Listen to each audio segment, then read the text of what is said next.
Attorney Ricky Tumutorgo, nagtataguyod ng katotohanan, nakikipaglaban para sa bayan.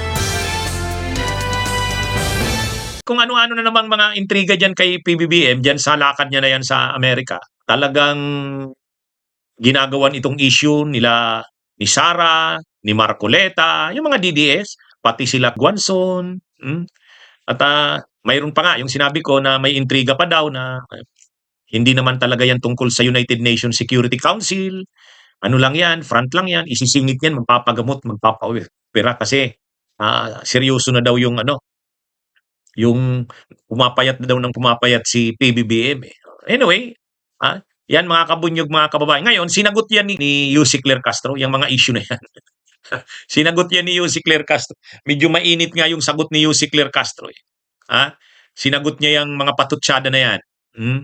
Ang sabi kasi ni Sara Duterte, bakit daw hindi inaasikaso ng gobyerno na mapabalik na dito sa atin yung mga naiipit na mga kababayan natin sa kaguluhan na yan sa Middle East. Ang dali lang naman daw niyan. Sabi ni Sara Duterte. Ano nga noon nga daw panahon ng COVID, nag-arkila sila ng chartered plane, commercial airlines. Nakabalik daw sa Davao City yung mga naipit ng COVID noon. Kaya ngayon daw, ang dali lang naman daw niyan, charter ka lang ng eroplano, chartered plane, pipick upin na yung mga kababayan natin nandun sa Middle East. Kaya ito ngayon, ang comment ni Yussi Claire Castro diyan ang sabi ni Yussi Claire Castro, ano daw? Basta lang may masabi. Hindi niya naman pinangalanan si Sara, pero sino ba naman? Sabi ni Yussi Claire Castro, yan ang problema sa mga hindi nag-aaral at hindi nag-iisip. Hindi inaalam kung ano talaga ang programa ng gobyernong ito.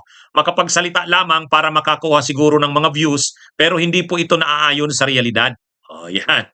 Yan yung sagot ni makapagsalita lamang. Ibig sabihin, mema, di ba? Pag sinabi mong makapagsalita lamang, mema. Ang hindi daw nakabatay sa realidad, sabi ni Yussi Claire Castro. Bakit? Ang sabi ni Yussi Claire Castro, sarado ang airspace ng mga bansa sa Middle East. Karamihan doon, sarado. Bakit mo pipilitin na magpapasok doon ng chartered plane? Delikado ang lagay. Sabi ni Yussi Claire Castro, government cannot send aircraft as airspace is still closed. Ang sagot naman diyan ni Sara, may sagot diyan si Sara may kaibigan daw siya May kaibigan daw siya, nakauwi daw ng Pilipinas, kaya hindi daw totoo na sarado yung airspace.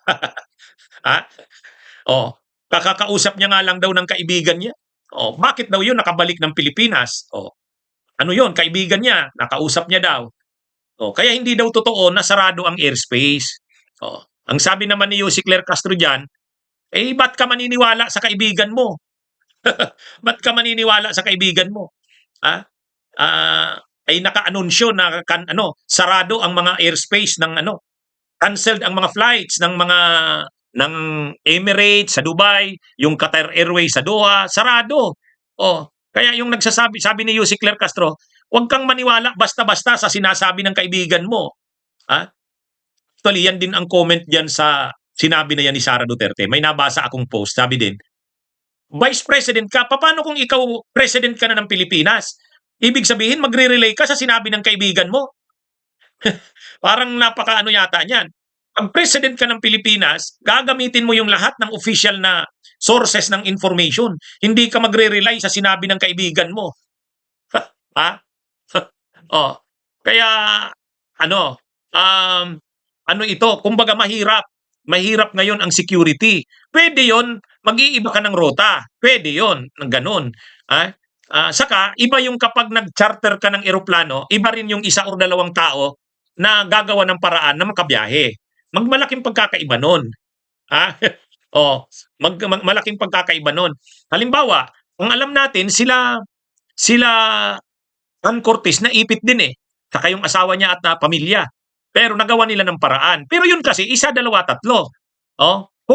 Tuloy may nakauwi namang mga Pilipino na di ba? Parang ilan na yata, ilang daan na rin ang nakauwi. Pero ibang bagay, yung magpapadala ka ng chartered plane, commercial airlines, i-charter mo, medyo delikado nga yun. Mas madali pa yung pailan-ilan na pagbiyahe.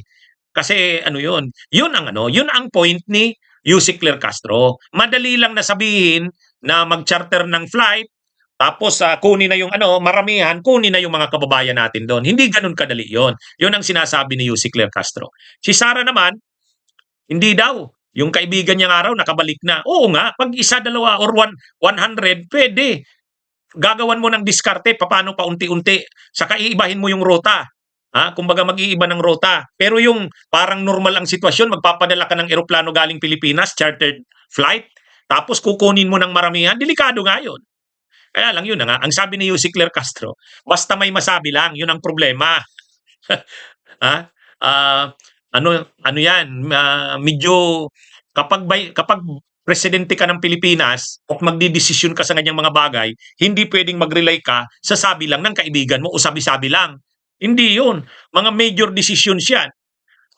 Kaya anyway, mga kabunyog, yan yung sagot ni Yusek Cler Castro kay Sara Duterte. Ang sabi niya, mema lang. May masabi lang daw. Oh.